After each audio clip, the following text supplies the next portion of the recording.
Assalamualaikum warahmatullahi wabarakatuh. Waalaikumsalam. Alhamdulillah, nahmaduhu wa nasta'inuhu wa nastaghfiruh. Wa na'udzu billahi min shururi anfusina wa min sayyiati a'malina. May yahdihillahu fala mudilla lahu wa man yudlil fala hadiya lahu. Asyhadu an la ilaha illallah wahdahu la syarika lahu wa asyhadu anna Muhammadan abduhu wa rasuluh. Allahumma shalli ala Muhammad wa ala ali Muhammad. وقال تعالى يا أيها الذين آمنوا اتقوا الله حق تقاته ولا تموتن إلا وأنتم مسلمون. وبعد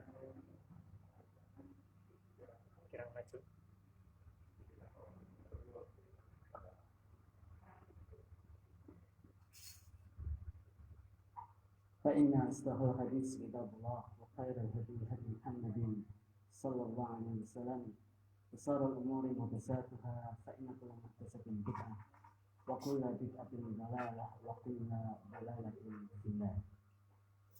Jemaah imani rahimakumullah. Tentunya yang pertama kita bersyukur kepada Allah Subhanahu wa taala. Allah banyak memberikan nikmat kepada kita. Kita diberikan nikmat iman Islam di atas sunnah, dan itu adalah nikmat yang paling besar dibandingkan dengan nikmat-nikmat yang lainnya. Allah memberikan kepada kita kesehatan, kemudahan untuk bisa datang di majelis ini, di mushola al-Islam dalam kondisi sehat, tidak ada halangan yang menyertai kita. Maka adalah sebuah nikmat yang besar. Kita bisa mendatangi majelis ilmu merupakan hidayah taufik dari Allah Subhanahu wa taala, merupakan kenikmatan dari Allah Subhanahu wa taala. Yang mana Nabi sallallahu alaihi wasallam memberikan janji kepada kita, manakala kita mau keluar dari rumah kita berangkat menuju majelis ilmu, maka beliau menjanjikan jalan kemudahan untuk menuju kepada surga. Beliau mengatakan, man salaka tariqan yaltamisu fihi ilma sahalallahu bihi tariqan ilal jannah.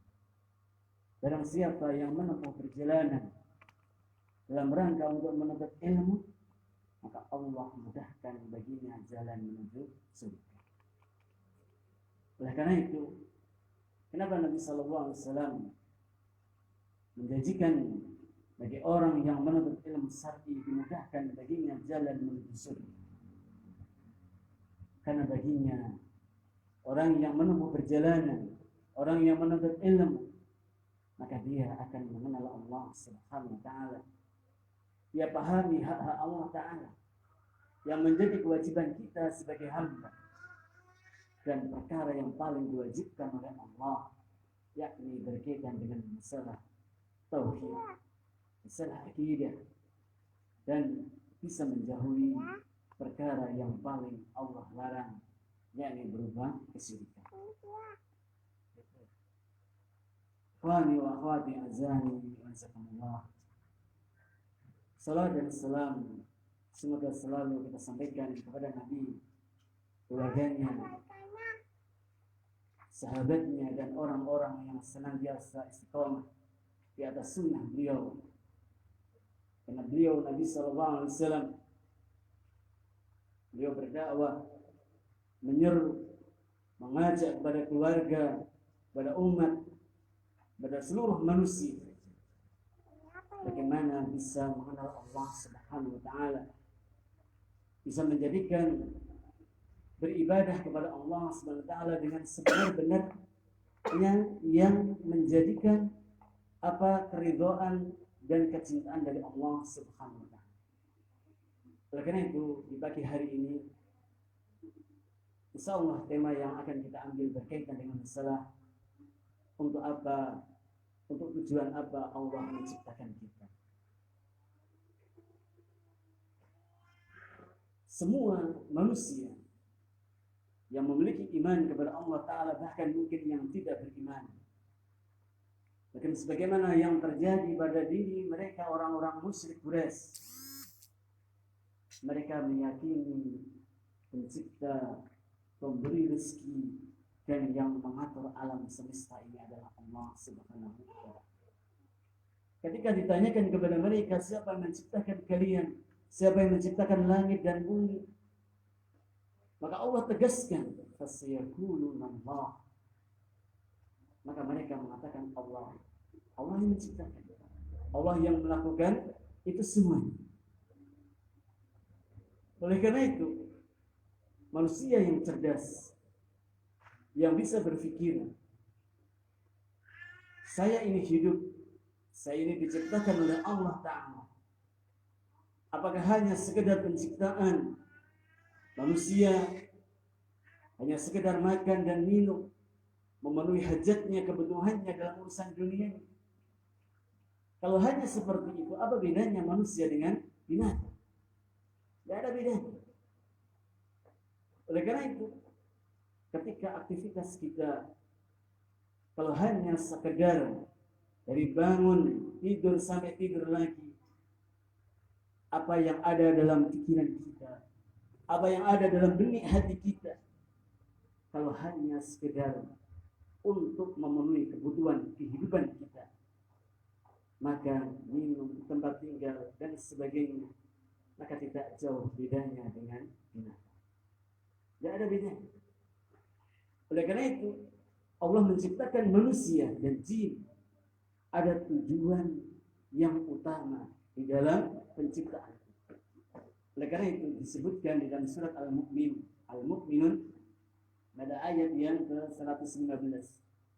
Afahasibtum annama khalaqnakum abasa. Apakah kalian mengira kami menciptakan kalian itu hanya main-main? Tidak ada tujuan. Wa innakum ilaina la turja'un. Dan bahwasanya kalian itu tidak akan dikembalikan kepada kami. Ayat ini kalau kita mau mentadabburinya, memperhatikannya, maka orang yang berakal akan menemukan jawaban. Orang yang fitrah, hatinya masih fitrah, masih bersih, masih jernih, maka dia akan bisa menemukan jawabannya. Maka tentu manusia ini tidak sia-sia dalam penciptaan. Ada tujuan. Ada tujuan dalam penciptaan manusia dan jin. Bukan sekedar permainan. Dan kita semuanya akan dikembalikan menemui Allah Subhanahu wa Ta'ala. Bukan hanya sekedar bertemu kepada Allah dan selesai urusan kita, tapi ada pertanggungjawaban di hadapan Allah. Setiap apa yang kita lakukan, mulai dari kita balik sampai wafat kita, semuanya akan dihisab di sisi Allah Subhanahu wa Ta'ala. Oleh karena itu, kita memahami dan mengetahui bahwasanya manusia ataupun jin tidaklah diciptakan oleh Allah kecuali untuk beribadah kepadanya. Sebagaimana Allah sebutkan di dalam surat Az-Zariyat pada ayat yang ke-56. Wa ma khalaqtul jinna wal insa illa liya'budun. Tidaklah aku menciptakan jin dan manusia kecuali untuk beribadah kepada. Para ulama menjelaskan makna liya'budun ay liyuwahhidun. Yani untuk mentauhidkan Allah Subhanahu wa Ta'ala. Jemaah kaum muslimin rahimani wa rahmatullah. Likulli ma yuhibbullahu wa yarda minal af'al wal aqwal al-zahirah wal batin. Jadi yang dimaksud dengan ibadah adalah segala sesuatu yang mencakup perkara yang dicintai dan diridhai oleh Allah, baik itu berupa ucapan maupun perbuatan, yang nampak maupun yang tersembunyi. Segala sesuatu ketika perbuatan itu dicintai dan diridhai oleh Allah, baik yang keluar dari lisan kita, berupa zikir, baca Quran, baca sholawat, tasbih, tahlil, kalimat-kalimat yang keluar dari lisan, ataupun berupa perbuatan seperti gerakan sholat dalam manasik haji. Ketika itu berupa perbuatan ataupun ucapan, ataupun perbuatan yang sifatnya dalam hati, amalan hati seperti tawakal, sabar, qanaah dan sebagainya, termasuk pula khauf, raja, mahabbah kepada Allah Subhanahu wa taala. Ini ada semua amalan-amalan yang tidak nampak, amalan yang sifatnya tersembunyi, amalan hati. Maka itu semua ketika ada kecintaan dan keridhaan dari Allah Subhanahu wa taala, maka tercapailah sebuah ibadah. Bagaimana kita bisa mengetahui perbuatan-perbuatan yang kita lakukan, perbuatan yang kita sandarkan sebagai bentuk ibadah kepada Allah taala, dan ini mendapatkan keridhaan dan kecintaan dari Allah Subhanahu wa taala manakala hal itu mengikuti, mencontoh apa yang telah dilakukan, diajarkan dan dipraktekkan oleh Rasulullah SAW kepada para sahabatnya ridwanullah alaihim ajma'in. Nabi SAW mengajarkan semua perkara din, baik perkara yang paling besar masalah akidah, bahkan perkara yang paling ringan termasuk menyingkirkan gangguan dari jalan, itu semuanya sudah dijelaskan oleh Nabi SAW. Tidak ada bentuk ibadah yang beliau lewatkan, semuanya sudah dijelaskan, dicontohkan, ataupun berupa persetujuan Nabi, ada sahabat yang mengamalkannya, sebagaimana apa yang dilakukan oleh sahabat Bilal ketika Nabi SAW menanyakan kepadanya tentang amalan yang dilakukan oleh beliau, oleh sahabat Bilal radhiyallahu anhu. Bahwasanya Nabi SAW mendengar Bilal, yakni sandalnya ini terdengar di surga. Kalau sandalnya masuk surga, berarti orangnya pun juga masuk surga. Tidak mungkin sandalnya saja yang masuk surga, orangnya ketinggalan. Tidak mungkin. Oleh karena itu, beliau menanyakan kepada beliau, kepada sahabat Bilal, amalan apa yang ia lakukan? Maka Bilal mengatakan kepada Nabi, beliau selalu menjaga wudunya, dan setelah wudu beliau melakukan sholat sunnah ba'dal wudu. Amalan yang mungkin kita belum bisa melakukan, ya. Beratnya mungkin, tapi sebenarnya kalau kita ada keinginan yang kuat untuk melakukannya, istiqomahan di dalam melakukannya ini mengantarkan seseorang, dimudahkan baginya untuk masuk ke surga Allah Subhanahu wa taala. Ikhwanul kiram, azani wa azakumullah. Oleh karena itu, di dalam ayat wa ma khalaqtul jinna wal insa illa liya'budun, maka Allah Subhanahu wa taala menjelaskan dalam ayat yang mulia ini tentang tugas manusia. Tugas manusia adalah beribadah kepada Allah. Ini tugasnya. Manusia kewajibannya adalah beribadah kepada Allah. Beribadah dengan mentauhidkan kepadanya. Bukan hanya sekedar ibadah dan ibadah tidak, tapi ibadah yang itu harus mendapatkan kecintaan dan keridhaan dari Allah Ta'ala. Ketika ibadah itu ikhlas melakukannya, ketika ibadah itu sesuai dengan apa yang dijelaskan, dicontohkan oleh Rasulullah Sallallahu Alaihi Wasallam, inilah yang dimaksud dengan hakikat dari sebuah ibadah.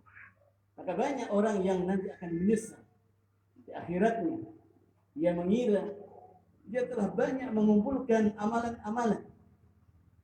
Di dunia dia telah disibukkan dengan perkara yang ia kira ada sebuah ibadah.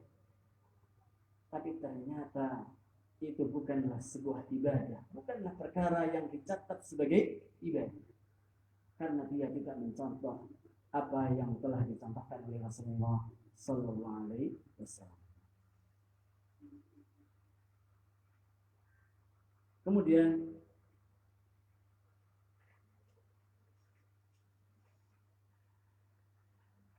dalam masalah ibadah ini masuk dalam padanya dua perkara yang disebutkan dalam kitab Bughyatul Mustafid setelah kitab Tauhid yang ditulis oleh Syekh Dr. Mansur hafizahullah taala. Beliau mengatakan yang pertama, ada kulli amrin yuhibbullah, wa ya'muru bih. Jadi menunaikan setiap apa yang Allah perintahkan dan yang Allah cintai. Sawa'un kana qaulan, baik perintah itu atau ibadah itu berupa ucapan, qiraatul Quran, seperti membaca Al-Quran, wa dzikr, termasuk pula zikir, au fi'lan, seperti perbuatan kas-salati wa shaumi wal birr, baik berupa salat, puasa, ataupun berbuat baik kepada keluarga, berbuat baik kepada orang tua, berbuat baik kepada tetangga, kepada sesama muslim, bahkan bagaimana hak kita menunaikan kewajiban kita yang menjadikan haknya orang kafir yang menjadi tetangga kita, ada haknya bagi mereka. Aw amalan qalbiyan, atau amal yang sifatnya hati, kalau hubbilillah, seperti mencintai Allah, wa tawakkul, seperti tawakal, roja, khauf, dan amalan-amalan hati yang lain. Maka segala sesuatu yang diperintahkan dan dicintai oleh Allah Subhanahu wa taala, maka ini adalah bagian dari ibadah. Yang kedua, kata beliau, tarku kulli maksiatin nahallahu anha, meninggalkan setiap perkara yang dilarang oleh Allah. Maka ini juga bagian dari ibadah, meninggalkan setiap perkara yang dilarang oleh Allah Subhanahu wa taala. Sawa'an kanat syirkan akbar, baik itu berupa syirik besar, al-asghar, atau syirik kecil.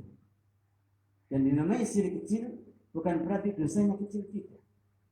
Syirik kecil termasuk dosa besar, masuk dosa besar, tetapi tidak mengantarkan pelakunya keluar dalam agama. Berbeda dengan syirik akbar yang bisa mengantarkan pelakunya keluar dari Islam dan bahkan bisa menghapuskan seluruh amal ibadahnya. Lain asrakta la yahbatanna amaluka wa la takunanna minal khasirin. Kalau kamu melakukan sebuah kesyirikan, ini syirik besar, maka akan menghapuskan seluruh amal ibadah dan kamu termasuk orang-orang yang merugi. Ikhwanul kiram azani wa azakumullah. Kemudian beliau melanjutkan, au maksiatin kabirah, atau berupa perbuatan maksiat yang dosa besar, kazina, seperti zina, warriba, makan riba, makan harta riba, makan hartanya anak yatim, dan sebagainya dari perbuatan-perbuatan kemaksiatan. Oleh karena itu, dalam masalah ibadah ini masuk dalam dua hal. Yang pertama, setiap apa yang Allah perintahkan dan Allah cintai, maka ini adalah ibadah. Baik itu yang diucapkan dengan lisannya, atau perbuatannya, atau apa yang ada dalam hatinya, amalan hati, maka ini tercatat dengan sebuah ibadah. Demikian pula ketika seseorang itu meninggalkan maksiat, baik maksiat besar seperti kesyirikan ataupun maksiat yang lainnya, maka ketika seorang itu meninggalkannya karena Allah Subhanahu wa taala, maka meninggalkannya tercatat sebagai sebuah ibadah. Tapi ketika dia meninggalkan maksiat karena ketidakmampuannya melakukan maksiat itu, maka bukanlah sebuah ibadah. Contoh, seandainya orang ingin minum khamar, dia sudah berusaha untuk beli, bawa uangnya, dan mungkin sudah berangkat untuk ke tokonya, ternyata tokonya tutup, sehingga dia tidak jadi beli khamar dan tidak minum khamar. Ketika tidak minumnya khamar, maka bukanlah sebuah ibadah bagi dia, karena dia meninggalkan khamar bukan karena Allah, tapi karena tidak ada sarana untuk minum khamar. Oleh karena itu, ketika seseorang yang hijrah mengenal sunnah, ia tinggalkan mungkin rokok, ia tinggalkan mungkin musik, ia tinggalkan maksiat, semua ia tinggalkan karena Allah Subhanahu wa taala, maka meninggalkannya tercatat sebagai sebuah ibadah.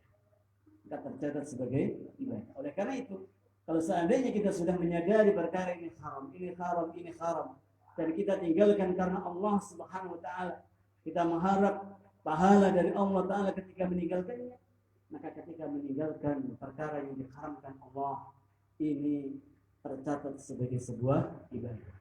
Ikhwani wa akhwati azani wa jazakumullah. Kemudian di dalam ibadah ini maka harus ada padanya yakni at-tadallul wal khulu. Tadallul wal khulu, yakni merendahkan diri kepada Allah Subhanahu wa taala. Ibadah akan sempurna adanya tadallul kepada Allah. Dengan tadallul kepada Allah, merendahkan diri kepada Allah Subhanahu wa taala, maka akan mengantarkan kesempurnaan di dalam beribadah kepada Allah Subhanahu wa taala. Demikian juga di dalam beribadah, maka seseorang itu harus ada padanya amalan hati, yakni berupa roja wal khauf. Adanya roja dan khauf. Roja, dia berharap agar amalannya ini diterima, ibadahnya ini diterima oleh Allah Ta'ala. Dan dia khauf, ada rasa takut dalam ibadah itu kalau sampai Allah tidak menerimanya, sehingga dia berusaha berhati-hati, dia tunaikan apa yang menjadi syarat dan rukun dari ibadah itu. Dia berhati-hati sehingga dia khawatir kalau sampai tidak diterima ibadah tersebut. Maka para ulama menjelaskan ibaratnya antara roja dengan khauf itu ibaratnya sebagai sebuah burung yang memiliki dua sayap. Maka kalau seandainya sayap itu hilang satu saja, maka burung itu tidak akan bisa terbang. Sebagaimana seorang hamba yang beribadah kepada Allah, ketika hilang antara roja dan khaufnya, tidak bisa menyatu, maka akan terjadi kerusakan di dalam ibadah. Kalau seandainya khaufnya saja yang muncul ketika beribadah, maka dia akan bisa putus asa dari rahmat Allah Subhanahu wa taala. Akan putus asa. Demikian pula ketika rojanya saja yang kuat ketika itu, tidak ada khaufnya, maka ini pun juga akan membahayakan bagi dirinya, sehingga dia tidak ada introspeksi dalam dirinya, dia tidak bisa menilai dalam dirinya apakah ibadah ini sesuai dengan standar sebagaimana yang dijelaskan oleh Rasulullah SAW yang dicontohkan, dan apakah ibadah itu akan diterima oleh Allah Subhanahu wa taala atau tidak. Oleh karena itu, manakala kita beribadah kepada Allah, dua amalan hati yakni berupa roja, harapan agar ibadah kita itu diterima oleh Allah taala, demikian juga rasa khauf, apa yang ada dalam diri kita, kita ikutkan bersamanya, roja dan khauf. Akan tetapi di kondisi tertentu, terkadang roja itu harus yang lebih dikuatkan atau khauf ini yang lebih dikuatkan. Ketika seseorang dalam kondisi akan melakukan maksiat, ketika dia akan melangkah untuk melakukan sebuah kemaksiatan kepada Allah Subhanahu wa taala, maka yang harus dikuatkan ketika itu adalah khauf, rasa takut kepada Allah Subhanahu wa taala itu yang dikuatkan. Jangan sampai roja yang kuat pada saat itu. Kalau roja yang kuat akan membahayakan pada dirinya. Karena ketika roja yang kuat ketika seseorang hamba mau melakukan ibadah, mau melakukan maksiat, maka dia yang akan teringat-ingat bahwasanya Allah ini Maha Pengampun. Innallaha ghafurur rahim. Sehingga dia berani melakukan maksiat kepada Allah Subhanahu wa taala. Berbeda ketika dia mau melakukan maksiat, dia teringat innallaha syadidul adzab. Kalau Allah itu sangat keras siksanya, maka dia tidak akan jadi melakukan kemaksiatan itu kepada Allah Subhanahu wa taala. Manakala seorang hamba dalam kondisi sakaratul maut, atau dalam kondisi dia bergelimang dengan dosa dan kemaksiatan, dan dia hendak ingin bertaubat kepada Allah Subhanahu wa taala, maka ketika itu yang lebih dikuatkan adalah roja, harapan kepada Allah Subhanahu wa taala agar dosanya diterima, taubatnya diterima, dosanya diampuni oleh Allah Subhanahu wa taala. Demikian juga ketika sakarat itu, maka dia berharap semuanya akan mendapatkan ampunan dari dosa yang telah lalu, dari dosa dan kemaksiatan. Kalau sampai dalam kondisi sakarat atau dalam kondisi menjelang dia ingin bertaubatnya kepada Allah Subhanahu wa taala, khaufnya yang ada, maka yang akan terjadi pada hamba tersebut adalah rasa putus asa dari rahmat Allah Subhanahu wa taala. Dia akan putus asa. Bagaimana saya akan diterima taubat saya? Bagaimana Allah akan menerima taubat saya, mengampuni segala dosa dan kemaksiatan saya? Padahal saya segala maksiat, segala dosa telah aku lakukan. Akan putus asa. Kalau sudah putus asa dari rahmat Allah Subhanahu wa taala, maka dia tidak akan bisa menuju kepada pintu taubatnya seorang hamba kepada Allah Subhanahu wa taala. Semua dosa ketika itu belum sampai pada tenggorokan dan belum sampai matahari terbit dari arah barat, semuanya akan diampuni oleh Allah Subhanahu wa taala. Innallaha yaghfiru dzunuba jami'an. Sehingga Allah itu akan mengampuni segala dosa. Segala dosa Allah ampuni kecuali dosa kesyirikan, kalau dia tidak mentaubati dosa, perbuatan dosa tersebut. Cuma Allah, di dalam ayat yang mulia ini, beliau Syekh Fauzan hafizahullah taala menjelaskan makna dari ayat tersebut. Beliau mengatakan annallahu taala akhbar, sesungguhnya Allah taala mengkhabarkan annahu ma khalaqal insa wal jinna, tidaklah Allah itu menciptakan manusia dan jin illa liibadatihi, kecuali untuk beribadah kepadanya. Fahiya bayanun li hikmati fi khalqihim, maka dalam ayat ini sebagai bentuk penjelasan hikmah di dalam penciptaan manusia dan jin, yakni adalah untuk beribadah, mentauhidkan Allah Subhanahu wa taala.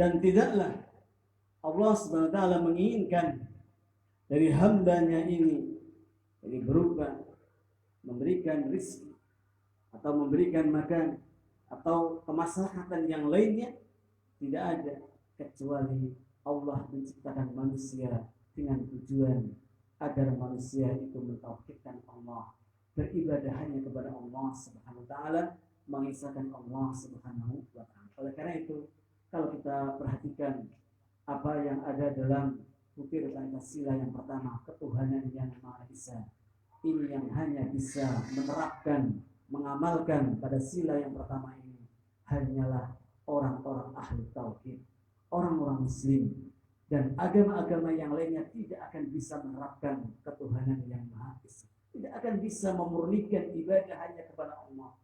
Mereka menduakan Allah, menjadikan Allah sebagai sesembahan yang lainnya. Dia beribadah kepada Allah, juga beribadah kepada selain Allah. Dan ini bisa kita saksikan, bahkan sebagian dari kaum muslimin, bahkan mayoritas dari mereka beribadah kepada Allah, juga masih beribadah kepada selain Allah. Mereka mengkultuskan kuburan-kuburan yang dikeramatkan, mungkin jimat-jimat, mungkin benda-benda yang lainnya. Itu semuanya bentuk peribadatan kepada selain Allah Subhanahu wa taala. Kemudian ada beberapa faedah yang bisa kita ambil dalam ayat yang mulia ini. Yang pertama, wujubu ifradillahi bil ibadati ala jami'is sakalain al-jinni wal insi. Wajibnya memurnikan, mengesahkan ibadah itu hanya kepada Allah bagi seluruh makhluk, yakni jin dan manusia. Karena dua makhluk ini, jin dan manusia, mendapatkan beban syariat berbeda dengan makhluk yang lain. Makhluk yang lainnya, binatang ataupun yang lainnya, tidak ada beban syariat. Oleh karena itu nanti pada hari kiamat, dalam hadis yang diriwayatkan oleh Imam Abu Hurairah secara marfu, Nabi SAW mengatakan, Inna Allah yahsuru al-khalqa kullahu Allah itu nanti akan mengumpulkan manusia di mahsyar. Semua makhluk Allah akan kumpulkan. At-tayr, dari burung-burung, wal bahaim, dari binatang-binatang ternak, wal ins, manusia, semua makhluk Allah kumpulkan. Thumma yaqulu lil bahaimi wat tayr. Kemudian Allah mengatakan kepada binatang ternak dan kepada burung, kunu turaban, jadilah kalian sebagai debu. Jadi ketika peristiwa kisos ditegakkan, ketika binatang di dunia mungkin berbuat zalim kepada binatang yang lain, mungkin ada kambing yang bertanduk, memiliki tanduk, menanduk binatang yang kambing yang lain, maka nanti pada di hari akhirat, di hisabnya amal, di kisosnya semua perbuatan makhluk, binatang yang tadinya ditanduk di dunia akan dia menanduk binatang yang menanduknya dulu ketika di dunia. Semuanya apa yang berupa kezaliman yang dilakukan makhluk semuanya akan dibalas. Tapi setelah itu semua binatang dikatakan oleh Allah SWT, kunu turaban, jadilah kalian menjadi debu. Fa'idha dzalika, maka ketika itu yaqulul kafir, maka orang kafir mengatakan ya laitani kuntu turaban. Maka orang kafir ketika melihat binatang berubah menjadi debu, tidak ada baginya nanti neraka dan azab siksaan badannya, maka orang kafir mengatakan, aduh seandainya aku menjadi debu. Dia menginginkan sebagaimana yang terjadi pada binatang ternak tersebut. Ini sebagaimana disebutkan di dalam surat Amma yatasaalun pada ayat yang terakhir, yaqulul kafiru ya laitani kuntu turab. Ini yang dimaksud dengan bagaimana kondisi nanti pada hari akhirat, pada di hisabnya amal, maka semua makhluk akan dikisos dan kemudian semuanya akan berubah menjadi debu kecuali manusia dan jin yang akan mendapatkan pertanggungjawaban dari amalannya. Ketika dia melakukan amalan ketaatan kepada Allah Ta'ala, maka Allah pun akan membalas baginya surganya, dan bagi yang melakukan kemaksiatan dan dosa tentu Allah akan mengazabnya. Akan tetapi orang yang memiliki akidah yang benar, tauhid, maka hal ini akan menyebabkan orang itu pasti akan masuk surga. Ahli tauhid pasti akan masuk surga, walaupun mungkin dia harus singgah mampir terlebih dahulu di neraka disebabkan karena amal perbuatan maksiat dan dosanya yang belum terampuni oleh Allah Subhanahu wa Ta'ala. Kemudian yang kedua, faedah yang kedua dalam ayat ini, bayanu hikmah min khalqil jinni wal insi. Dalam ayat ini menjelaskan hikmah diciptakannya manusia dan jin. Dan hikmah itu adalah tujuan diciptakannya manusia dan jin tidak lain adalah untuk beribadah kepada Allah dengan mentauhidkan, memurnikan ibadah itu hanya kepada Allah Subhanahu wa Ta'ala. Kemudian yang ketiga, annal khaliqa huwal ladzi yastahiqul ibadah tuna ghairihi mimman la yakhluq. Bahwasanya pencipta adalah yang berhak untuk diibadahi daripada selainnya yang tidak menciptakan. Yang mencipta, maka dia yang berhak untuk diibadahi. Oleh karena itu, yang menciptakan alam semesta ini berserta isinya, termasuk manusia dan jin, maka dialah yang berhak untuk diibadahi, dan itu adalah Allah Subhanahu wa Ta'ala. Allah yang berhak untuk diibadahi. Yang tidak bisa menciptakannya, maka tidak punya hak untuk diibadahi. Karena dia makhluk. Adalah makhluk. Jangankan makhluk ini diibadahi, minta doa, dia pun untuk memberikan manfaat pada dirinya sendiri saja tidak bisa, apalagi sampai memberikan manfaat kepada yang lainnya. Fa fi hadza raddun ala ubadil asnam wa ghairiha. Maka dalam ayat ini menunjukkan sebagai bentuk bantahan kepada orang-orang yang beribadah kepada berhala, beribadah kepada selain Allah. Mereka tidak bisa mencipta, dan yang mencipta adalah Allah Subhanahu wa ta'ala. Wa ma khalaqtul jinna wal ins. Yang menciptakan jin dan manusia adalah Allah Subhanahu wa ta'ala. Dan dialah yang berhak untuk diibadahi. Kemudian